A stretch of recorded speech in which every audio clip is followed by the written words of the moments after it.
여호와께서 모세에게 이르시기를 내가 이제 한 가지 재앙을 바로와 애굽에 내린 후에야 그가 너희를 여기서 내보내리라.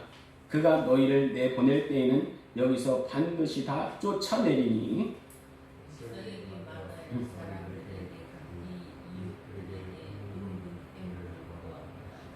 3절 같이 읽습니다. 여호와께서 그 백성으로 애굽 사람의 은혜를 받게 하셨고 또 그 사람 모세는 애굽 땅에 있는 바로의 신하와 백성의 눈에 아주 위대하게 보였더라. 아멘. 할렐루야. 우리 서로 축복하면서 인사하시는데요. 당신이 구원받은 것은 하나님의 은혜입니다. 서로 축복하며 인사하시겠습니다. 당신이 구원받은 것은 하나님의 은혜입니다. 우리 말씀 듣기 전에 고백합니다. 시작. 성령님 말씀하소서 내가 듣겠습니다. 성령님 깨닫게 하소서 내 마음을 열어 주소서. 아멘. 자, 오늘 말씀을 보면요 거의 재앙이 끝나는 분위기입니다. 자, 1절에 보니까요 마지막 재앙을 내리신 이후에야 바로가 이스라엘을 내보낼 거다. 하나님께서 모세에게 미리 말씀해 주십니다. 그런데 바로가 보내기는 보냈는데 어떻게 보낸대요? 그냥 보내지 않고 쫓아낼 거라 말씀하십니다. 야, 우린 여기서도요 얼마나 인간 바로의 고집이 센지 또 완고한지 알 수가 있습니다. 또한 최고 지도자의 자존심, 붕괴되는 현장도 볼 수가 있어요. 우리 계속 말하지만 처음에 모세에게 여호와가 누구이기에 하나님을 깔보잖아요. 그런데 지금은 억지로도 보낼 수밖에 없는 현실을 맞이하게 됩니다. 얼마나 자존심 상할까요? 그래도요 자기 자신은 태양신의 아들로서 신적인 추앙을 받는 자였는데 지금은 두려움과 절망으로 보낼 수밖에 없는 자기의 나약함을 보게 됩니다. 자, 그런데요 말씀을 또 자세히 보면 마지막 재앙이 아니라 몇 가지 재앙이요? 한 가지 재앙 내리겠다 말씀하십니다. 하나님께는요 많은 걸 하는 게 중요한 것이 아니고 단 한 가지에 초점을 맞추길 원하시는 것 같아요. 자, 에덴 동산에 선악과를 두셨는데 하나님께서 금하신 것은 몇 가지입니까? 단 한 가지예요. 그게 뭐예요? 먹지 말라. 먹잖아. 만져도 돼요? 돼요. 하나만 잘하면 됩니다. 자, 그런데요 아담이 타락한 후에 인간의 범죄가 더욱 심해지자 하나님께서는 그때 하라, 하지 말라, 하지 마라, 하라 법을 더하셔서 율법의 개수는 613가지가 됩니다. 몇 가지요? 613가지예요. 근데요 수백 가지 율법이 있어도요 단 하나로 압축될 수 있습니다. 단 하나만 잘하면 돼요. 이게 뭘까요? 우리 로마서 13장 8절 같이 읽겠습니다. 로마서 13장 8절 시작. 피차 사랑의 빛 외에는 아무에게든지 아무 빛도 지지 말라. 남을 사랑하는 자는 율법을 다 이뤘느니라. 율법을 다 이뤘는데 어떤 자가요? 남을 사랑하는 자. 그래서 우리에게 율법을 통해서 원하시는 것은 단 하나입니다. 그게 뭐예요? 사랑이에요, 사랑. 지금 우리가요 신앙생활을 하는데 하나님께서 우리에게 원하시는 것도 단 하나입니다. 뭘까요? 우리가 신앙생활 하잖아요. 우리에게 요구하시는 건 뭐예요? 예수 잘 믿어라. 예수님 잘 믿어라. 하나입니다. 하나님께서는요 이렇게 단 하나가 중요한데요 오늘 말씀에 단 하나의 일, 일어날 이 한 가지 재앙으로 또 다른 하나님의 계획이 펼쳐지니 오늘 말씀에 이 한 가지 재앙은 하나님과 사람에게 너무나 중요한 거예요. 자, 하나님께서요 모세를 애굽에 보내시는 이유 중에 하나가 뭐예요? 바로야 까불지 말고 하나님을 섬기라 이러는데 끝까지 거부합니다. 3절에 보시면요 거의 재앙이 막판에 이르렀을 때에 애굽 사람의 마음이 모세에게 눈 녹듯 녹아지는데 바로가 어떻게 해요? 끄떡없어. 신기한 거는요 2절에 보시면 이스라엘 백성들이 애굽을 나올 때 그냥 나오지 않습니다. 은금 폐물을 구하라 말씀하십니다. 왜 은금 패물이 중요해요? 왜 은금 패물이 필요합니까?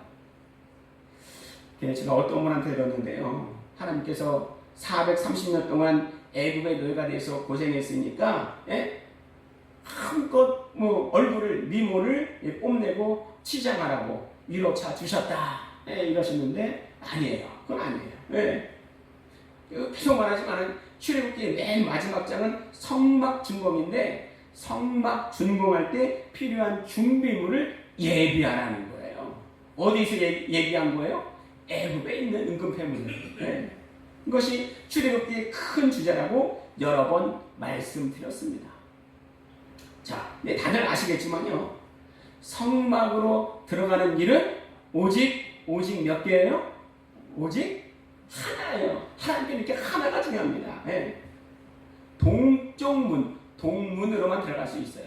그래서 어떤 교회는 아예 이름이 동문교회예요. 성막으로 들어가는 오직 한 길은 동문교회입니다. 예수님도 이것을 아셨어요. 그래서 예수님은 자기 자신을 표현하실 때에 우리 요한복음 10장 9절 읽겠습니다. 요한복음 10장 9절 시작. 나는 문이니 나로 말미암아 들어가면 구원을 받고. 그렇죠. 나는 문이니. 그래서 문이 어떤 문이에요? 성막으로 들어간 동쪽 문이에요. 동문입니다. 오직 나를 통해서 구원받을 수 있다. 예수님이 말씀하시는 거예요. 출애굽기의 큰 사건이 애굽을 떠나는 것이라면 더 큰 사건은 성막 준공입니다. 그럼 성막이 왜 중요하냐? 어떤 목사님 그래요. 성막을 접으면 예수요. 예수를 펼치면 성막이다. 그래요. 그러니까 성막은 곧 예수라는 거예요. 맞습니다. 성막으로 들어가는 길이 오직 한 길이듯이 오직 구원받을 수 있는 유일한 길이 한 길뿐임을 출애굽기는 우리에게 말씀하고 있는 거예요. 우리 사도행전 4장 12절 같이 읽습니다. 시작. 다른 이로서는 구원을 받을 수 없나니 천하 사람 중에 구원을 받을 만한 다른 이름을 우리에게 주신 일이 없음이라 하였더라. 그러니까 출애굽기는 성막을 향하여 가는 곧 구원을 향한 신앙인들의 믿음의 여정길을 말하고 있는 거예요. 성막 대신 예수 그리스도를 표대 삼고 날마다 걸어가는 길, 이것이 바로 출애굽기의 큰 그림이라고 말할 수가 있습니다. 그럼 어떻게 그렇게 할 수 있는가? 어떻게 예수 그리스도를 표대 삼고 걸어갈 수가 있는가? 그것은 히브리서 12장 2절 같이 읽습니다. 시작. 믿음의 주여 온전케 하시는 이 예수 바라보자. 광야에서는요 이렇게 성막 보고 걸어가야 돼요. 예수 보고 걸어가야 돼요. 그럼 안 바라보면 어떻게 되는데 계속 광야길이 힘들어요. 이렇게 우리에게 큰 지혜를 주는 책이 바로 출애굽기입니다. 계속 앞으로 구원의 길, 또 자기 부인의 길을 걸어나가야 되는데 근데 혼자 인고는 안 돼요. 말세에는요 함께 모여야 돼요. 반드시 또 지도자가 필요합니다. 그래서 하나님께서 이스라엘의 지도자로 모세를 선택하시고 그를 준비하시는 사건이 오늘 말씀 전에 쭉 나오는 거예요. 자, 근데 모세는 원래 자신도 모르는 사이에 죽을 운명이 되어 있던 사람입니다. 모세는 하나님의 은혜로 구원받지만 사실 이미 죽은 목숨이에요. 어떻게 구원받을 수 있었는가? 방주에 올라탔기 때문에 살 수가 있었습니다. 그 어떤 분은 대표 기도 중에 죽을 뻔한 우리를 살려주시고 이렇게 기도하시는데 성경은 그렇게 나와 있지 않아요. 우리 에베소서 2장 1절 같이 읽습니다. 시작. 그는 허물과 죄로 죽었던 너희를 살리셨도다. 그렇죠? 너희는 이미 죽었어. 너에게는 생명이 없어. 그럼 살 수 있는 유일한 길이 뭐냐? 방주에 올라타라 이거예요. 들어타라. 모세의 어머니 요게벳이 모세를 어디에 숨겼어요? 갈대 상자 속에 숨겼죠. 근데 갈대 상자는 테바라고 해서 방주라는 뜻입니다. 그래서 방주에 탄 사람만이 살 수가 있는 거예요. 근데 진짜 방주는 뭐예요? 진짜 방주는 오직 예수 그리스도입니다. 예수 그리스도의 상징이에요. 성막은 예수 그리스도의 상징입니다. 제가 올 초에 이 말씀을 자세히 들으면서 노아 방주 찬양을 부른 적이 있습니다. 그 이명우 시사님 기억하시죠? 노아 방주 찬양하는 거 기억하세요? 다시 부를까? 네? 또 기억 안 나요? 야, 기억해야 되는데. 네. 자, 모세는요 자기 어머니 요게벳을 통해서 이스라엘을 구원할 또 자기의 정체성을 알게 되고 신앙의 교육받습니다. 너는 방주로 인도하는 구명꽃이야, 알겠지? 매일매일 이런 말을 듣다 보니까 거의 세뇌가 됐던 것 같아요. 어느 날 밖에 나가 보니까 애굽인이 자기 동포를 치는 것을 보고 애굽인을 죽입니다. 자, 이것을 사도행전은 어떻게 말하고 있는가? 절 따라하겠습니다. 하나님께서 자기의 손을 통하여 구원해 주시는 것을 깨달으리라. 네, 모세는 이렇게 생각했습니다. 근데 이런 선한 마음을 품고 애굽인을 죽였는데 문제는 그것이 하나님의 뜻이 아니었습니다. 문제는 자기 뜻대로 안 되는 거예요. 이를 통해서 모세가 미디안으로 도망갑니다. 어떤 분은 그럴 수가 있어요. 아니 어떻게 왕이 그런 일을 저질렀다고 해서 도망을 갑니까? 그것은요 자기를 보살피던 양 어머니인 핫셉수트가 죽기 4년 전이어서 그 힘이 없었던 거예요. 예, 자기를 보살필 수가 없었던 거예요. 또 자기를 미워하던 투트모세 3세에게 아주 큰 덜미를 붙잡힌 일이었어요. 그래서 도망갈 수밖에 없었습니다. 예. 이제는요 자기가 아주 큰 하나님의 일을 계획하고 추진하고 성공할 것을 굳게 믿었는데 그것이 실패로 끝나고 나니 자신감이 완전히 추락된 거예요. 예. 미디안에서 뭘 생각했겠어요? 나는 이제 끝이다. 나를 통해서 하나님께서 일하실 줄 알았는데 내 착각이었구나. 내 당한 일에서 내 마음이 상하고 이제는 내가 왕자에 앉아 있었더니 지금 내 꼴이 뭐야 지금 이게. 이렇게 생각하지 않았겠습니까? 예. 자, 이것이 미디안에 있는 모세의 마음이었습니다. 예. 얼핏 보면 모세가 참 시장이 없구나 생각할 수도 있겠지만 이것도 하나님의 큰 계획 속에 있었습니다. 상처 입은 치유자라는 말이 있어요. 예. 상처 받은 사람만이 상처 입은 사람의 마음을 알고 또 이해하고 치유할 수가 있습니다. 내가 경험해 보지 않으면 아무도 몰라요. 예. 그 옛날 어르신들이 우리 때에는 쌀이 없어서 밥을 제때 못 먹었어 했더니 손자가 하는 말이 아이고 할아버지는 바보 같아. 쌀 없으면 라면 먹으면 되지. 그랬다는 거예요. 예. 자기가 경험해 보지 않으면 이해가 안 되는 거예요. 하나님의 큰 그림 속에 모세가 훈련받는데 지금 모세의 상태가 어땠가? 미디안에 있을 때에 정말 애굽에 있는 이스라엘 백성의 상태와 똑같다는 거예요. 왕자에서 내려온 마음 상함과 또 가혹한 노력으로 힘들어하는 지금 모세의 삶이 바로 그 상태가 바로 애굽에 있는 백성들의 상태와 똑같았다는 거예요. 우리 출애굽기 6장 9절 함께 읽겠습니다. 6장 9절 시작. 모세가 이와 같이 이스라엘 자손에게 전하나 그들이 마음의 상함과 가혹한 노력으로 말미암아 모세의 말을 듣지 아니하였더라. 그렇죠. 모세가 하나님의 말씀을 증거하는데 마음에 상처가 있고 가혹한 노력으로 말미암아서 하나님의 말씀이 하나님 말씀으로 들려오지 않는 거예요. 네. 미디안에 있을 때 모세가 어떤 말이었습니까? 힘들다, 끝이다, 하나님께서 내게 아무 계획이 없으시구나 생각할 때쯤 하나님이 모세에게 나타나 말씀하시는 거예요. 끝이 아니라 이제 시작이다. 전엔 너 혼자 하다가 실패했지만 이제는 나와 함께 하자. 그런데 모세가 말이 안 듣는 거예요. 모세처럼 하나님 말씀에 고집불통인 사람도 없어요.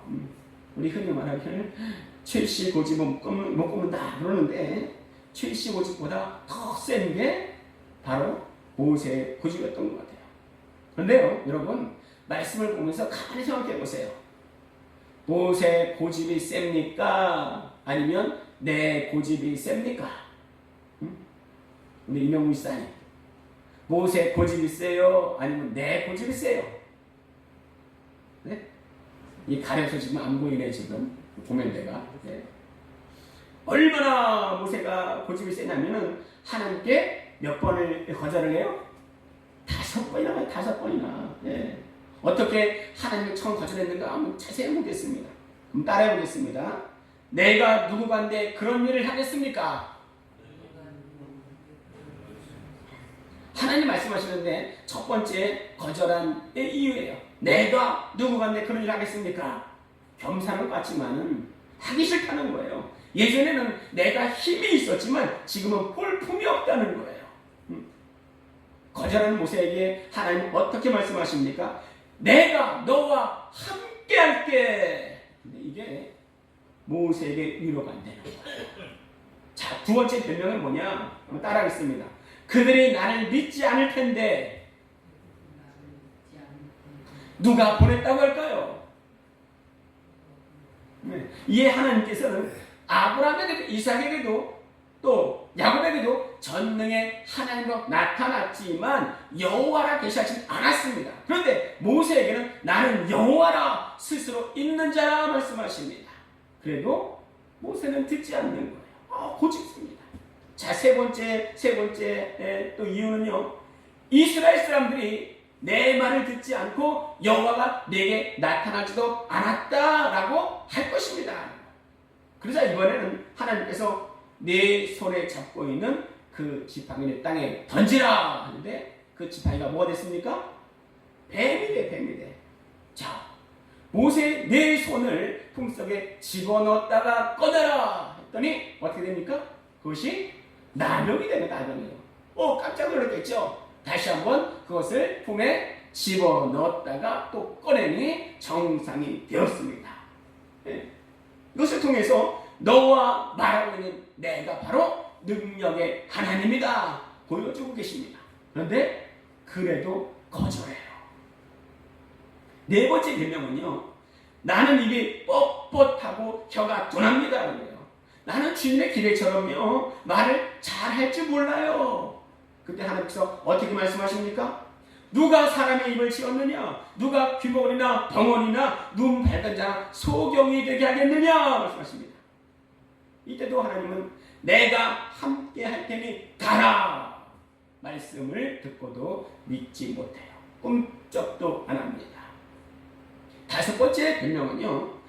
보낼 만한 자를 보내소서 이거예요. 모세가 변명을 하다가 더 이상 할 말이 없으니까 마지막으로 한 말이 이거예요. 보낼 만한 자를 보내소서. 하나님 사람 잘못 고르셨습니다. 하나님 아무리 그렇게 말씀하셔도 나는 안 갑니다. 나는 적임자가 아닙니다. 이렇게 말하고 있어요. 이렇게 5번이나 변명하고 핑계하고 요리조리 피하며 하나님의 명령을 벗어나려고 안간 힘을 쓰는 모세의 모습을 보게 됩니다.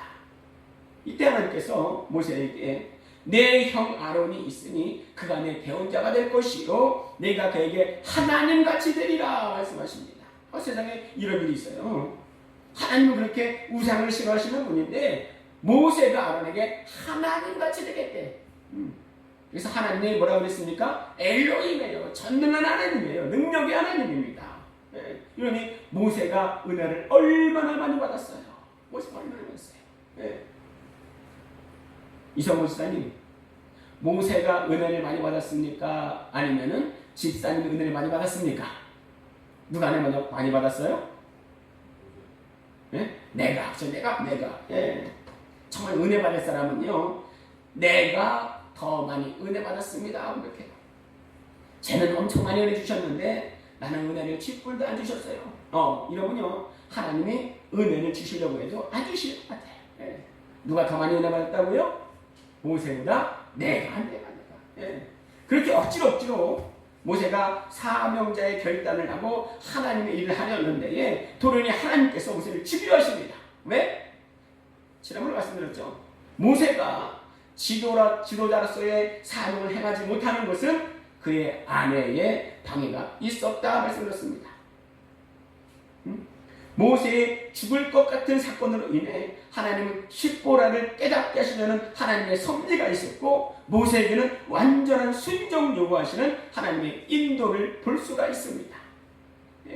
하나님의 백성을 구원하러 가면서 정작 자기 아들에게는 백성의 표인 할례를 행하지 않자 하나님은 죽음으로까지 몰고 가십니다. 사명자의 극한 체험이 바로 여기에 있는 거예요. 십보라가 자기의 아집을 내려놓을 때에 모세가 구원을 받을 수가 있었습니다. 자, 그리고 나서 모세가 애굽으로 들어가게 됩니다. 애굽에서요, 아론과 또 유력한 백성들을 만났는데 그들이 하나님을 경배합니다. 그리고 나서 바로를 만나서 하나님의 말씀을 담대히 선포하는 거예요. 그렇죠? 장족의 발전 아니에요? 애굽을 떠날 때 장인에게는 내가 애굽으로 가서 우리 형제들이 잘 있나 보고 오려 합니다, 이랬는데, 바로에게는 이스라엘 하나님 여기서 말씀하시니 내 백성 보내라, 그들의 광야에서 절기를 지킬 것이다, 담대히 말하는데, 바로가 하는 말이 뭐였어요? 이것을 꼭 기억해 주십시오. 한번 따라합니다. 여호와가 누구이기에? 어쩌면 당연한 말이죠. 바로가 거기 덧붙였어요. 이스라엘 백성을 더 못살게 해봅니다. 바로에게 쫓겨나고 거리에 있는데 지나가는 이스라엘 사람들이 다 모세를 째려보고 가는 거예요. 자, 그때요, 모세에게 영적 침체가 옵니다. 누구에게나 영적 침체가 와요. 목사라고 해서, 전도사라고 해서요, 또 장로님, 또 권사님이라고 해서 영적 침체가 오지 않는 게 아니에요. 모세가 하나님께 거절을 한 주요 이유가 뭐예요? 한마디로 말하면요, 다른 사람들이 날 어떻게 볼까? 그리고 그때 영적 침체를 겪고 모세가 하나님께 원망 섞인 기도를 합니다. 왜 나를 보내셨습니까? 이스라엘 자손도 듣지 않는데 바로가 듣겠습니까? 나는 입이 둔한 자입니다. 이 모세의 고백이에요. 어디서 많이 들은 것 같지 않습니까? 미디안에서 했던 말을 지금 애굽에서도 똑같이 하고 있는 거예요. 모세가요, 고집도 세지만은 모세처럼 그렇게 하나님께 은혜를 받은 사람도 없습니다. 그때 하나님이 또 말씀하시죠. 내가 너를 바로에게 신같이 되게 하겠다. 여기서 신은 엘로힘 말하는 거예요.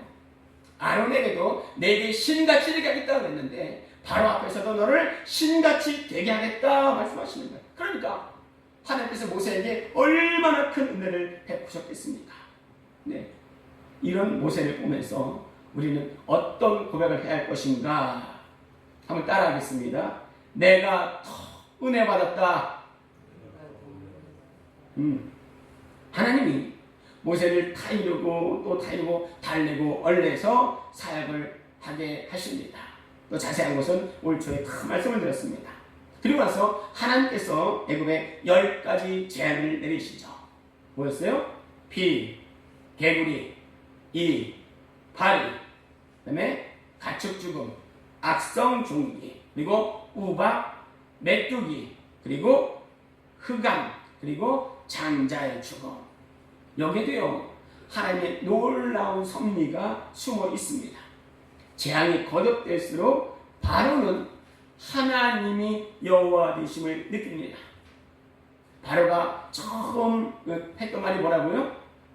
여호와가 누구이기에. 그런데 10가지 재앙을 겪으면서 바로 여호와가 누구이신지 깨닫게 됩니다. 또 재앙이 거듭될수록요, 모세는 자신이 방주로 인도받은 구명 보팀을 느끼게 됩니다. 바로가 여호와가 누구이기에 말했다면 모세는 어떻게 말을 한 거예요? 내가 누구이기에. 그런데 재앙이 거듭될수록 모세는 내 힘이 아니라, 자신의 힘이 아니라 하나님께서 역사하심을 느끼게 돼요. 그런 수많은 연단을 거치고 난 후에 일어나는 일들이 바로 오늘 말씀입니다. 모세가요, 앞으로 갈 날이 많이 있습니다. 그런데요, 적어도 과거를 돌이켜보면 다시는 돌아가고 싶지 않을 거예요. 우리도 그렇잖아요. 우리도 정말 하나님의 은혜로 살아오지만 과거를 돌이켜보면은 다시 돌아가고 싶지 않다. 이런 사건들이 많이 있었을 것입니다. 그러나 그 상황이 있었을지라도 지금 상황에서 내 과거를 돌이켜보면 내가 할 말은 딱 하다라는 거예요. 이게 뭐겠습니까? 그것이 바로 오늘 제목입니다. 자, 오늘 제목 다 같이 한번 읽어볼까요? 오늘 제목 시작. 오로지 주의 은혜라. 그렇죠. 사람들이 너무나 위대하게 보는 그 모세가 사실은 우리와 똑같은 고집의 명수, 거절의 명수였다는 것입니다. 그럼에도 불구하고 하나님께서 이렇게나 모세를 세워주십니다. 물론 앞으로 모세가 가야 할 길이 많이 남아있지만 또 주의 은혜가 있고 연단이 있었지만 지금까지도 모세가 고백할 수 있는 유일한 말이 뭐냐? 이렇게 된 모든 것이 오로지 주의 은혜입니다. 이런 상황 가운데서요, 교만하면 그건 인간도 아니에요. 왜냐하면 자기 과거는 자기만 알아요. 자기만 알아요. 연단을 주시는 목적 중에 하나가 나는 참으로 자랑할 게 없구나. 오로지 주의 은혜구나. 깨닫게 하시는 겁니다. 그러니 지금 이 순간에요, 모세가 높아질 때, 자신이 높아질 때 말할 수 있는 것은 오로지 주의 은혜입니다. 자, 근데요, 솔직히 말하면 모세의 고집이 셉니까? 아니면 내 고집이 셉니까? 모세 고집이 세요. 이렇게 말할 분들 많지 않을 거예요. 자, 그러면 누가 더 많이 은혜 받았습니까? 모세가 더 은혜 받았습니까? 아니면 내가 더 많이 은혜 받았습니까? 모세가요. 이렇게 말할 분도 많지 않을 겁니다. 사실은요, 모세보다 내가 더 고집이 센 것 같아요. 사실은요, 모세보다 내가 더 많이 은혜 받은 것 같아요. 나중에요, 우리가 하나님을 배울 때에 이렇게 하나님께 고백하면 좋겠습니다. 우리 주보에 보면은 앞으로 주님 배울 때 우리의 고백이 있습니다. 우리 다 같이 하나님께 고백하도록 하겠습니다. 하나님, 나는 모세보다 더 큰 은혜를 입었습니다. 죽었던 나를 방주에 태워 살리셨으니 내가 땅에 거할 때에 구명포트가 되어 주님의 일을 감행하였습니다. 나는 모세보다 더 큰 은혜를 입었습니다. 이렇게 되기까지 나의 나된 모든 것은 오로지 주님의 은혜입니다. 나중에 우리가 주님을 배울 때에 이렇게 주님께 고백하는 우리 모두가 다 되어지기를 소원합니다. 우리 이 시간 기도하는데요, 지금까지 살아온 내 인생이 주의 은혜였음을 고백합니다.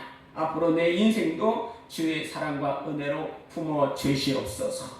두 번째는 우리 교회 들어오는 자마다 주의 평안과 성령 충만을 주시옵소서. 우리 주여 한번 부르시고 함께 기도하겠습니다. 주여, 살아계셔서 지금도 역사하신 아버지 하나님, 우리 아버지 하나님이여, 정말